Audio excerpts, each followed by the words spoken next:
Welcome back, dear friends and story lovers. Tonight we bring you a tale where love is tested, secrets come to light, and fate takes an unexpected turn.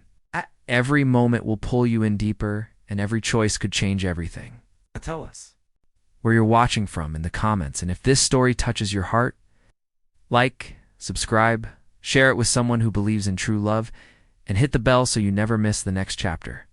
Asterisk, the amber glow of crystal chandeliers cast dancing shadows across the marble floors of San Francisco's Grand Meridian Hotel. Lauren Bennett's designer heels clicked against the polished stone as she navigated the crowded lobby, her vision slightly blurred from the champagne that had been flowing too freely at Stellar Tech's corporate gala. The scent of expensive perfume and cigar smoke hung in the air like a suffocating cloud. She shouldn't have been drinking. Not tonight. It's not when the biggest deal of her career hung in the balance. But Rachel Morgan, her supposed colleague and secret rival, had insisted on celebrating early, pressing glass after glass into Lauren's hands with that predatory smile she wore so well. Now, Lauren's head spun as she stumbled through the hotel's plush corridors, her key card trembling in her manicured fingers.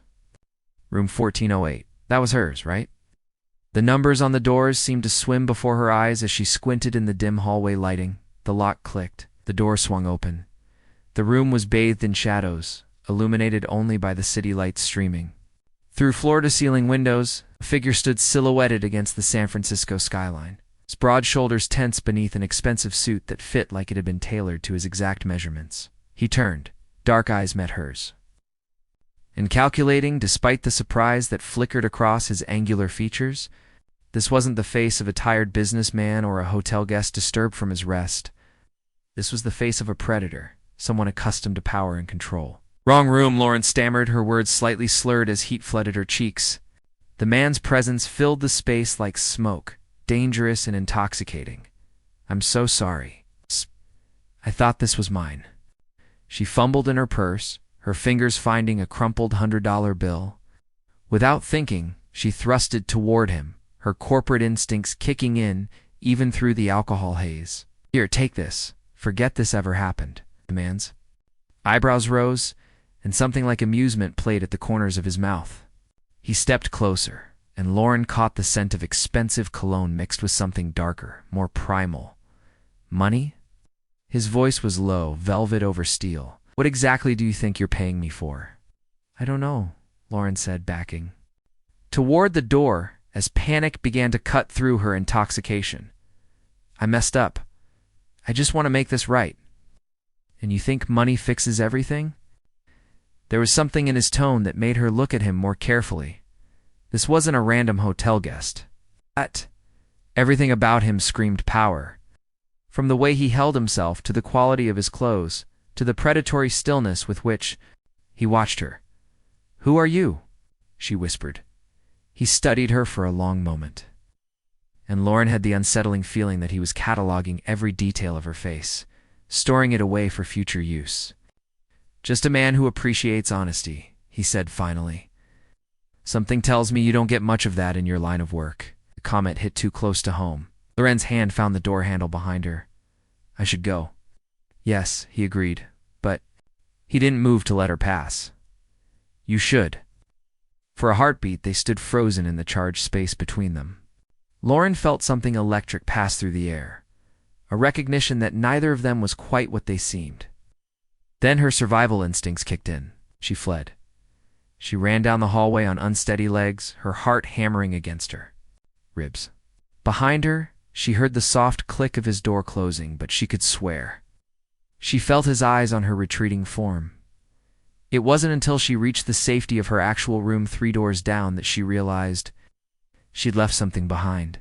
In that stranger's presence, something she couldn't name but knew she'd be desperate to find again. The next morning, Lauren sat in Stellar Tech's gleaming conference room, nursing both a headache and a cup of coffee that tasted like regret. Around her, the marketing team buzzed with nervous energy as they prepared for the most important pitch of their careers. Nexus Innovations was their white whale, the client that could make or break the company. She smoothed her blazer and tried to push thoughts of the mysterious stranger from her mind. She had work to do, a career to save. A life to rebuild from the ashes of too many bad decisions. The conference room doors opened with a soft whoosh of expensive air conditioning. Lauren's coffee, cups slipped from nerveless fingers, shattering against the marble floor in a spray of ceramic and dark liquid. The man from the hotel room strode into the meeting with the confidence of someone who owned everything he surveyed. His dark hair was perfectly styled, his suit immaculate, and his eyes found hers immediately across the crowded room. He smiled, a predator recognizing its prey. "Good morning," he said, his voice carrying easily through the sudden silence. "James Carter, CEO of Nexus Innovations. I believe we have some business to discuss." The shattered remains of Lauren's coffee cup seemed to echo in the sudden silence that filled Stellar Tech's conference room. Every eye was on her as she knelt to gather the pieces, her hands shaking not from the caffeine withdrawal but from the electric shock of recognition that had just torn through her system. James Carter, CEO of Nexus Innovations. The most powerful man in tech on the West Coast, and she'd tried to bribe him with a crumpled $100 bill. Careful, his voice drifted down to her, silk wrapped around a blade.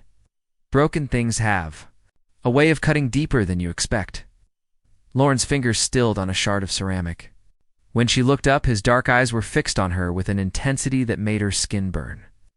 He knew exactly what he was doing, turning her world upside down in front of her colleagues, her rivals, her entire professional life. "I'm fine," she managed, rising to her feet as a janitor appeared to clean up the mess. "Just clumsy this morning." "We all have our off days," James said, but there was something predatory in his smile. He moved to the head of the conference table like he owned it, which, Lauren realized with growing dread, he essentially did. "Shall we begin?" The next hour was torture disguised as a business meeting. Lauren delivered her presentation flawlessly, her years of experience carrying her through, even as her mind reeled.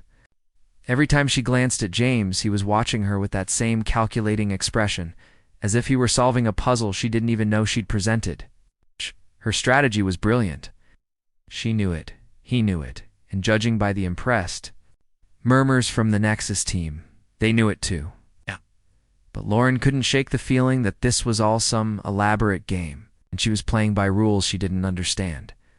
"Impressive work, Ms. Bennett," James said when she finished. His use of her name sent a shiver down her spine. Of course, he'd researched her. Men like him always did their homework. "Your approach to market penetration is particularly bold." The way he said penetration made heat flood her cheeks. Across the table, Rachel Morgan's eyes narrowed, her perfectly manicured fingers drumming against her tablet as she sensed an opportunity. "Thank you, Mr. Carter," Lauren replied, forcing her voice to remain steady. "I believe in taking calculated risks. Do you?" His smile was sharp enough to cut glass. "Find that fascinating. Tell me, what's the biggest risk you've ever taken?" The question hung in the air like smoke. Lauren was acutely aware of every person in the room, every eye watching this exchange. Every ear straining to catch the subtext she could feel crackling. Between them, "I prefer to let my work speak for itself," she said carefully. How diplomatic. James leaned back in his chair, and Lauren caught a glimpse of something dangerous in his expression. "Well, I think I've heard enough. Nexus will be awarding this contract to Stellar Tech, specifically to Ms. Bennett's team." The room erupted in congratulations and barely contained excitement. Lauren should have been thrilled.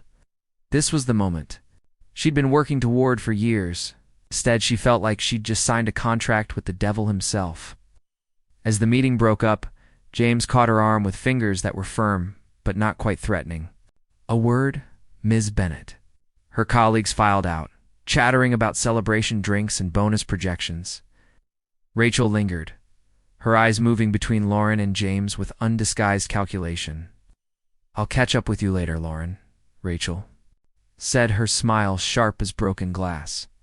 "Congratulations on your presentation." When they were alone, James moved closer, and Lauren caught that same intoxicating scent from the hotel room. Power and danger wrapped in expensive cologne. "You're wondering why I'm here," he said. "Why the CEO of Nexus Innovations is personally handling a contract that could have been delegated to any number of executives. The thought had crossed my mind. I make it my business to understand the people I work with, their strengths, their weaknesses. His eyes traveled over her face like he was memorizing every detail. Their secrets. Lauren's blood turned to ice. What do you want? Nothing you're not already prepared to give. He reached into his jacket and pulled out a business card, pressing it into her palm. His fingers lingered against her skin just long enough to send electricity shooting up her arm. Dinner. Tomorrow night. We have a great deal to discuss about your future with Nexus. This isn't how business is conducted. This isn't business, Lauren. This is something much more dangerous. The way he said her name, low and intimate, made her stomach flip. She looked down at the card in her hand. It wasn't his business card. It was something else entirely. An address, a time, and written in his sharp handwriting. Come alone. I don't understand. You will. He moved toward the door, then paused. Oh, and Lauren. You might want to be careful who you trust around here. Corporate environments can be surprisingly cutthroat. The door closed behind him with a soft click, leaving Lauren alone with her. Racing heart and the growing certainty that her life had just taken a turn into very dangerous territory. That evening, Rachel Morgan sat in her car outside Lauren's apartment building. Her phone pressed to her ear as she spoke to Tyler Hayes, Stellar Tech's ambitious junior developer. She's got Carter wrapped around her finger already. Rachel hissed into the phone. Did you see how he looked at her? This is our chance, Tyler. She's distracted, probably thinking she's untouchable now. What do you want me to do? Tyler's voice was nervous but eager. He'd been waiting for an opportunity to climb the corporate ladder, and Rachel had been dangling promotions in front of him for months. I need you to access her computer. Tonight, when she's not in the office, there has to be something we can use against her. Email correspondence, personal files, anything that might suggest she's not as squeaky clean as she pretends to be. That's illegal, Rachel. If we get caught, we won't get caught if you do this right. And Tyler. Rachel's voice dropped to a whisper. If you don't help me bring her down, I'll make sure everyone knows about those expense reports you've been fudging. The ones I have copies of. Silence on the other end of the line. When do you need it done? Tyler asked finally. Rachel smiled as she watched the light come on in Lauren's apartment window.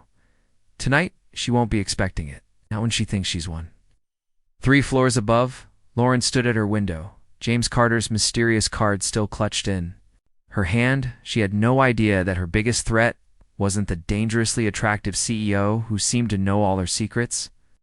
It was the woman she'd trusted as a colleague, who was already setting the wheels in motion to destroy everything Lauren had worked for. The restaurant James had chosen was the kind of place that didn't advertise, didn't need to. Hidden behind an unmarked door in Pacific Heights, it catered to San Francisco's elite. The people who moved money and power like chess pieces across the city's fog-shrouded hills. Lauren arrived precisely on time, her black dress conservative enough for business, but cut in a way that suggested this was anything but a typical corporate dinner. The maître d' led her through dimly lit corridors to a private dining room where James waited. Having traded his business suit for dark slacks and a white shirt that made his eyes look almost black in the candlelight. You came, he said, rising to pull out her chair. Did you think I wouldn't? I thought you might be smart enough to stay away. His fingers brushed her shoulder as he helped her sit, and Lauren fought to ignore the way her skin responded to his touch. The first course arrived without them having ordered. An intricate arrangement of seared scallops and microgreens that probably cost more than most people spent on groceries in a week. Lauren took a small bite, tasting salt and butter, and something else she couldn't identify. Mealed. Tell me about Rachel Morgan, James said without preamble. Lauren nearly choked on her wine. What about her? You trust her? It wasn't a question. Lauren set down her fork, studying the man across from her. Everything about him seemed calculated, from the way he held his wine glass to the angle of his shoulders. Even his casual posture looked predatory. She's my colleague. It's not what I asked. Lauren took another sip of wine, buying herself time to think. Why are you asking about Rachel? Because 3 hours ago, she and Tyler Hayes broke into your office and copied your computer's hard drive. The words hit her like a physical blow. Lauren's wine glass slipped from numb fingers, deep red liquid spreading across the white tablecloth like blood. That's impossible. James reached into his jacket and pulled out his phone, sliding it across the table. On the screen was security footage from Stellar Tech's offices, time-stamped from earlier that evening. Rachel and Tyler were clearly visible, hunched over Lauren's computer as Tyler worked with what looked like external hardware. "How did you get this?" Lauren's voice was barely a whisper. "I have interests in many things, Lauren, including the security company that monitors your building." "You've been watching me? I've been protecting you. There's a difference." Lauren pushed back from the table, her mind reeling. "This is insane. You're insane. What kind of sick game are you playing? The kind where I keep you alive?" The words stopped her cold. James's expression had shifted, the predatory amusement replaced by something harder, more dangerous. "What are you talking about? Sit down, Lauren, please." Something in his tone made her comply, though every instinct screamed at her to run.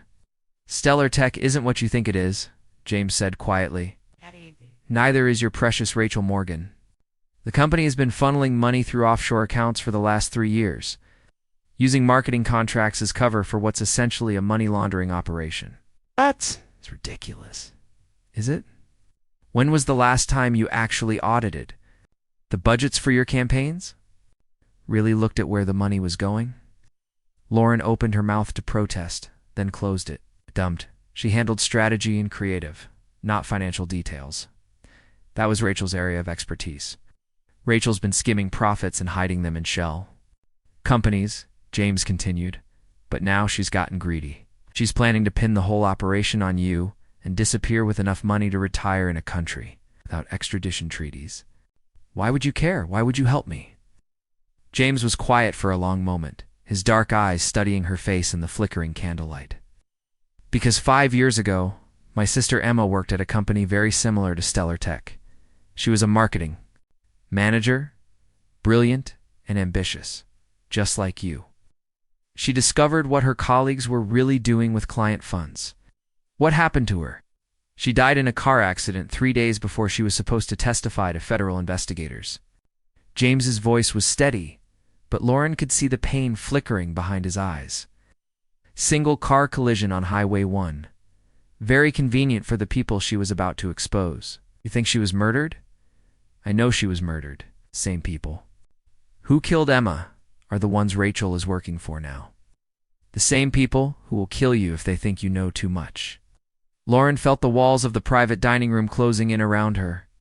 The elegant meal, the expensive wine, the man across. From her, with his dangerous secrets, it all felt like a trap. "I need to leave," she said, starting to rise again. "Lauren." James caught her wrist, his grip firm but gentle. "I have a plane waiting at SFO, private jet, fueled and ready. We can be in the air in 2 hours, somewhere safe, while I gather enough evidence to destroy the people who killed Emma. You want me to run away with you? I don't even know who you really are. My name is James Carter. I'm 34 years old. I built Nexus Innovations from nothing after Emma died. And I've spent the last 5 years planning how to destroy the network of corruption that took her from me." His thumb traced across the pulse point on her wrist, and Lauren shivered despite herself. "And I think I'm falling in love with you, which terrifies me more than anything else in this mess." The confession hung in the air between them like a live wire. Lauren could feel her heart hammering against her ribs, could see the vulnerability that James was trying to hide behind his controlled exterior. "This is crazy," she whispered. "But it's also the only way you survive what's coming." Lauren pulled her hand free, backing toward the door. "I need time to think." "You don't have time, Lauren. Once Rachel realizes you know what she's been doing, how do I know you're not the one trying to kill me? How do I know this isn't all some elaborate setup?" James smiled, but there was no humor in it. "Because if I wanted you dead, you never would." "Have made it to dinner?" Lauren turned and ran.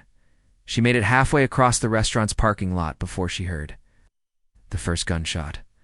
The bullet shattered the windshield of a car 3 feet to her left, safety glass exploding in a shower of crystalline fragments. Lauren dove behind a parked BMW, her heart hammering as she heard footsteps approaching across the asphalt. "Should have taken the deal, Lauren." Rachel's voice drifted through the darkness, calm and conversational. "James was right about one. Thing, you really are too smart for your own good. A second shot rang out, closer this time. Lauren heard James shouting her name from somewhere behind her, but she couldn't see him through the maze of luxury cars that filled the parking lot. Tyler's already uploaded everything from your computer to the FBI, Rachel continued, her footsteps getting closer. By tomorrow morning, you'll be the prime suspect in the biggest financial fraud case San Francisco has seen in years. Dead suspects can't defend themselves, of course, but that's just unfortunate timing. Lauren peered around the BMW's bumper and saw Rachel moving between the cars with a pistol held professionally in both hands. This wasn't the desperate fumbling of an amateur. This was someone who knew exactly what she was doing. Where's your boyfriend now, Lauren? Guess rich boys don't stick around when things get messy. Another shot, this one so close that Lauren felt concrete chips from the parking lot surface spray across her back. She closed her eyes and prepared to run, knowing she had perhaps seconds before Rachel found her hiding spot. That's when the lights went out. Every street lamp, every security light, every neon sign for 3 blocks went dark simultaneously, plunging the parking lot into complete blackness. Lauren heard Rachel curse, heard her footsteps faltering in the sudden dark. Lauren. James's voice was right beside her, so quiet it was barely a breath. Can you run? She nodded, then realized he probably couldn't see her in the darkness. Yes. My count. 3, 2. The lights came back on, blazing brighter than before, and Rachel spun toward their hiding spot with her gun raised, but they were already gone. The safe house was a warehouse in Oakland, converted into something that looked like a cross between a high-tech command center and a survivalist bunker. Banks of computers hummed along one wall, their screens casting blue light across maps covered in red pins and connecting strings. Lauren sat on a leather couch that had seen better days. A blanket wrapped around her shoulders as she watched James coordinate with a team of people she didn't recognize. The power grid hack bought us maybe an hour before Rachel regroups, said a woman with short black hair and military-bearing hood, introduced herself only as Maya. Call in reinforcements, probably federal marshals with a warrant based on that planted evidence. How long before you can prove the files were fabricated?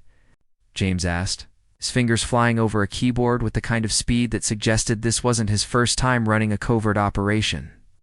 Give me 6 hours and I can trace every transaction back to its source, replied a thin man, whose fingers were stained with what looked like permanent marker. But that's if we can access the servers at Stellar Tech without triggering their security protocols. Lauren pulled the blanket tighter around herself. I still don't understand how you just happen to have a team of computer experts in a safe house ready to go. James looked up from his screen, his dark eyes reflecting the blue glow of the monitors. Because this isn't the first time, Lauren.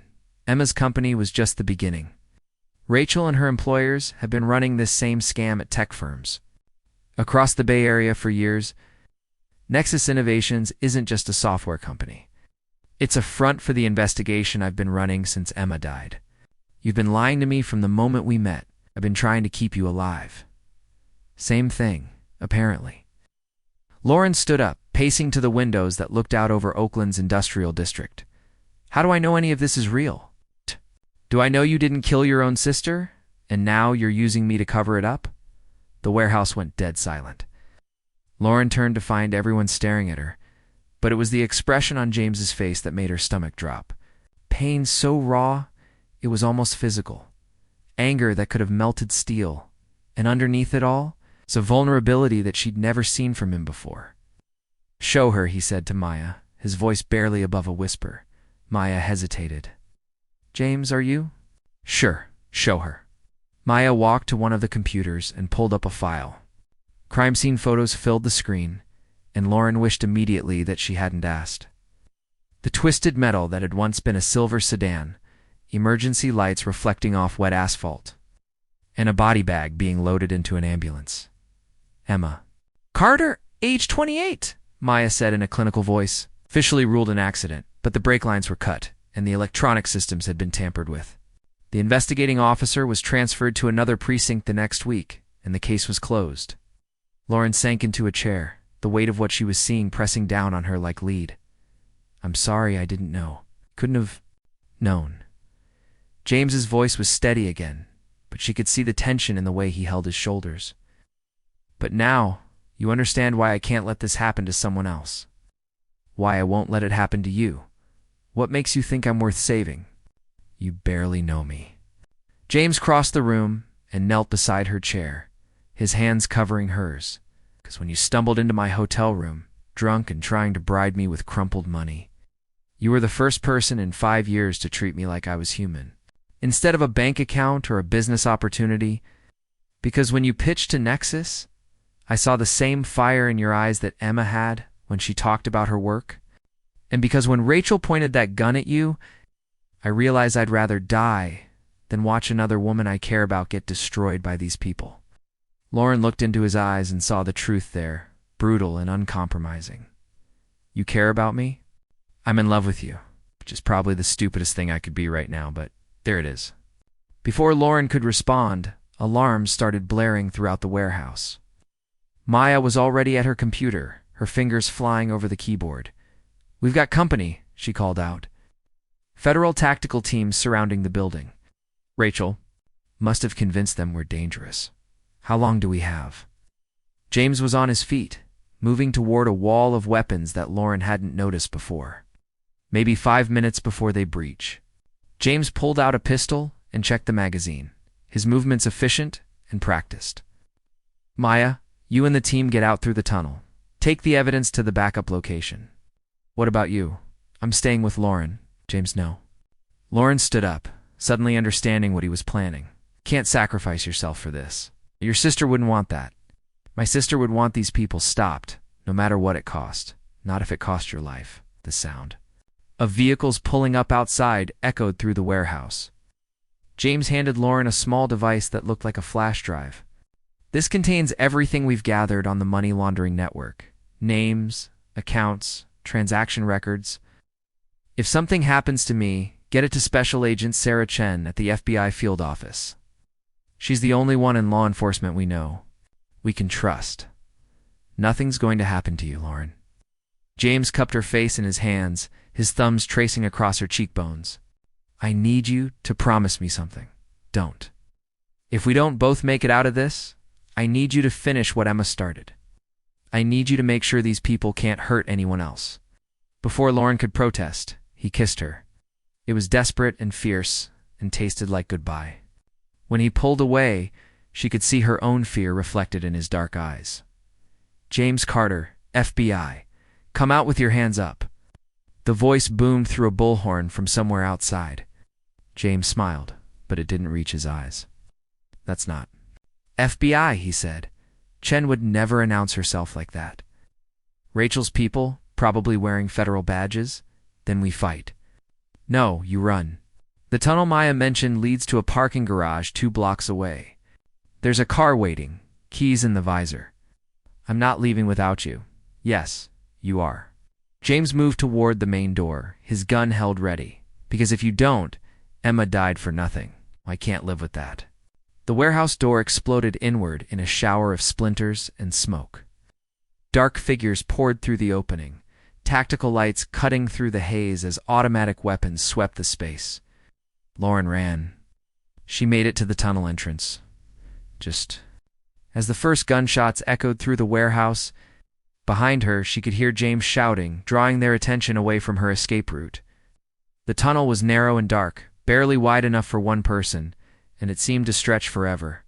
When she finally emerged in the parking garage, her lungs burning and her hands shaking, she could see the warehouse in the distance. Smoke was pouring from the windows, and the tactical lights had been replaced by the orange glow of fire. The car was exactly where James had said it would be. Lauren sat behind the wheel for a long moment, staring at the flash drive in her palm and listening to the distant sound of sirens. She could drive to the FBI field office. Naked. She could turn over. The evidence and trust that the system would work, that justice would be done, and the people who killed Emma would pay for their crimes. Or she could drive back to the warehouse and try to save the man who'd just sacrificed everything to keep her alive. Lauren started the engine. But as she put the car in drive, her phone buzzed with a text from an unknown number. He's alive. But if you want him to stay that way, you'll bring me the evidence. Alone. Pier 39. 30 minutes. Come armed, and he dies. Our Lauren closed her eyes, the weight of an impossible choice settling on her shoulders like stone. Pier 39 at midnight was a graveyard of tourist attractions. The carnival colors of the day leached away by sodium streetlights and fog rolling in from the bay. Lauren walked slowly down the wooden planks, her footsteps echoing in the emptiness. As sea lions barked somewhere in the darkness below, she could see Rachel waiting at the end of the pier, silhouette against the city lights reflected on black water. Next to her, slumped in a chair with his hands zip-tied behind his back, was James. Even from a distance, Lauren could see the blood on his face, the way his head hung forward like he was barely conscious. "That's close enough," Rachel called, when Lauren was still 20 feet away. In her right hand, she held the same pistol from the parking lot. Her left hand rested on James's shoulder with deceptive casualness. Lauren stopped walking, her hand moving instinctively toward the flash drive in her jacket pocket. "Let him go, Rachel. This is between us." "Is it?" Rachel's laugh carried across the water like breaking glass. "Because from where I'm standing, it looks like you chose the wrong side in a war you don't even understand. Then explain it to me." "You? Really want to know? Fine." Rachel pulled a second chair from somewhere behind her and gestured for Lauren to sit. The money laundering, the shell companies, the offshore accounts, all of it was real. All of it was exactly what James told you. Lauren remained standing, "So you admit it." "I admit I was very good at my job. Do you know what that job was, Lauren? Do you know who really employs me? Some crime syndicate. Drug dealers. Human traffickers. Central Intelligence Agency." The words hit Lauren like a physical blow. She staggered backward, her mind reeling as the implications crashed over her. "That's impossible, is it? Think about it, Lauren. Where? Do you think black budget operations get their funding? Congressional oversight committees don't exactly approve line items for assassinations and regime changes." Rachel's voice was conversational, almost friendly. "The money we've been moving through tech companies like Stellar gets funneled to operations that officially don't exist, keeping America safe through methods that would horrify the voting public." James raised his head, his eyes focusing on Lauren with visible effort. "Don't listen to her. She's lying." Rachel backhanded him casually, the sound of the blow echoing. Across the water, James's head snapped to the side, fresh blood trickling from his split lip. "James's sister Emma figured out what we were doing," Rachel continued as if nothing had happened. "But instead of being a patriot and keeping her mouth shut, she decided to play whistleblower. She was going to expose operations that protect American interests around the world. Operations that save lives. So you killed her. I followed orders, just like I'm following orders now." Lauren's hand closed around the flash drive. "What orders?" "Bring you in alive if possible." "You have skills we could use, Lauren. A brilliant mind, no family ties that would complicate your loyalty. And now, a personal stake in staying quiet about what you've learned. And if I refuse?" Rachel raised the pistol, pressing the barrel against James's temple. "Then your boyfriend dies, and we recruit someone else. The operation continues either way. What about the evidence? The files James collected will disappear along with anyone who might have seen them. Maya and her team are already dead, by the way." The warehouse fire was very thorough. Lauren felt something cold settle in her chest. Maya, who'd shown her the crime scene photos, the thin man with marker-stained fingers, all of them dead because they'd tried to help her. "You're a monster. A soldier. There's a difference." James lifted his head again, his dark eyes meeting Lauren's across the distance between them. "The backup location," he said quietly. Maya had time. Rachel's composure cracked for the first time. "What backup location? You think we'd keep everything in one place?" James's smile was bloody but triumphant. "The files uploaded automatically. 2, 3 separate servers the moment your people breached the warehouse. By now, copies are with the Washington Post, the New York Times, and yes, your precious CIA Oversight Committee." Rachel's face went white. "You're lying. Check your phone. I'm betting you've got some very angry calls from Langley right about." Now, as if on cue, Rachel's phone started buzzing. She glanced down at the screen, her expression shifting from confidence to panic in the space of a heartbeat. Fuck. It was the opening Lauren had been waiting for. She dove to the side as Rachel spun toward her, the gun tracking her movement. The first shot went wide, splintering the wooden railing inches from Lauren's head. The second never came. James had somehow gotten to his feet despite his bound hands, throwing his weight against Rachel's legs. She stumbled, cursing, her finger tightening on the trigger just as Lauren tackled her around the waist. They went down hard, rolling across the pier's rough planks as they fought for control of the weapon. Rachel was stronger, but Lauren was desperate, and desperation had its own kind of power. She clawed at Rachel's face, driving her elbow into the woman's ribs. Fighting with every dirty trick she'd ever learned, the gun skittered away across the wood. Coming to rest near the edge of the pier, Rachel threw Lauren off and lunged for the weapon. Lauren grabbed her ankle, pulling her back, and for a moment they were both stretched across the planks with the pistol, just beyond their reach. That's when Lauren saw the knife. It was small, probably meant for cutting rope or opening packages, but the blade gleamed silver in the streetlight. Rachel had pulled it from somewhere on her belt, and she was raising it above Lauren's chest with both hands.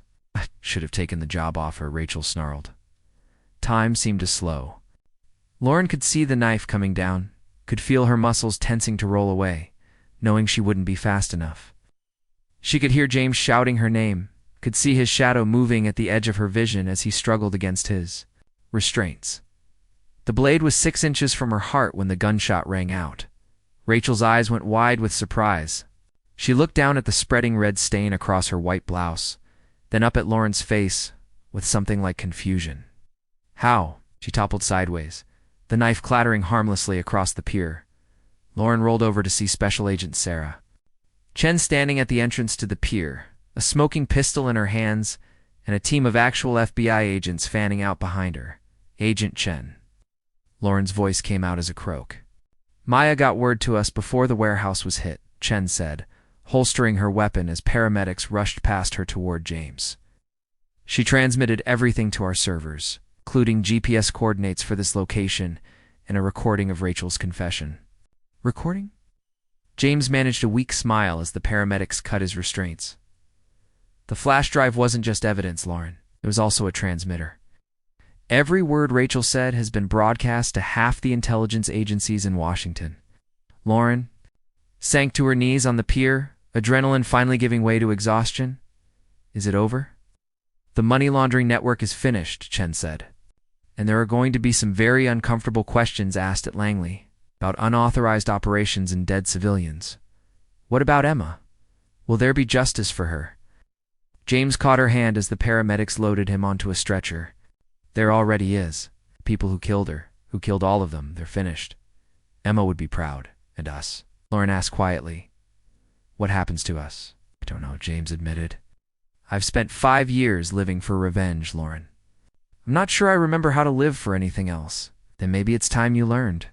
3 months later, Lauren stood in the conference room of a small nonprofit organization in downtown San Francisco, looking out at a group of corporate whistleblowers and their families.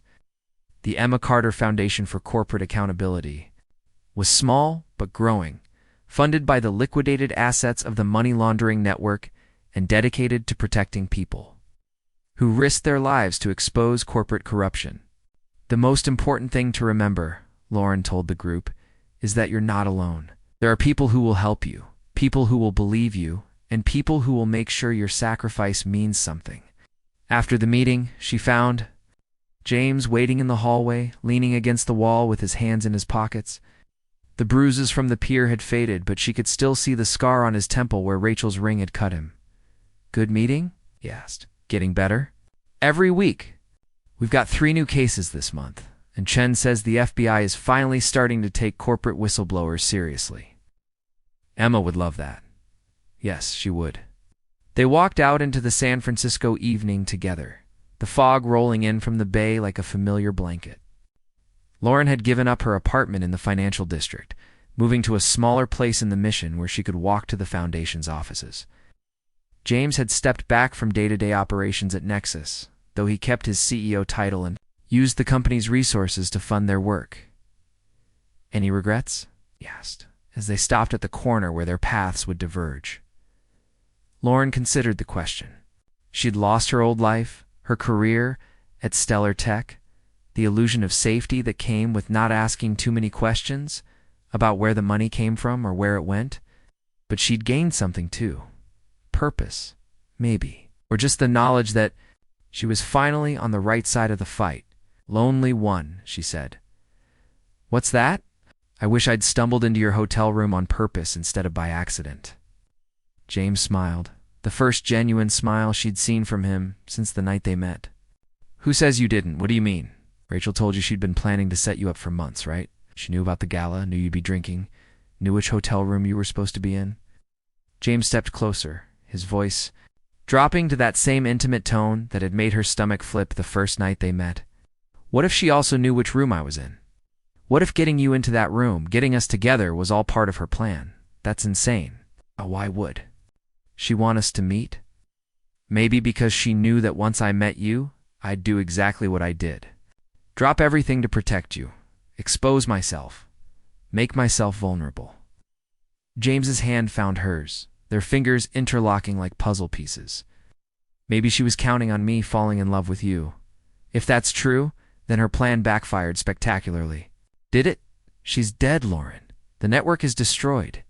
But we're both still here, and we're both committed to making sure this never happens to anyone else.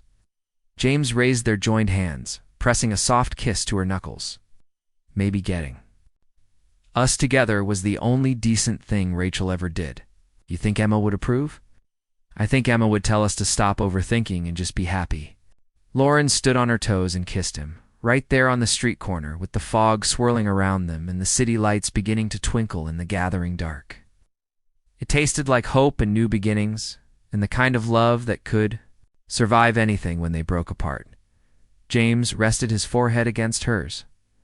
So what now? He asked. Now we go home? Together. Together sounds perfect. They walked into the San Francisco night, two broken people who'd found a way to heal. Each other carrying the weight of the past and the promise of a future worth fighting for. The end.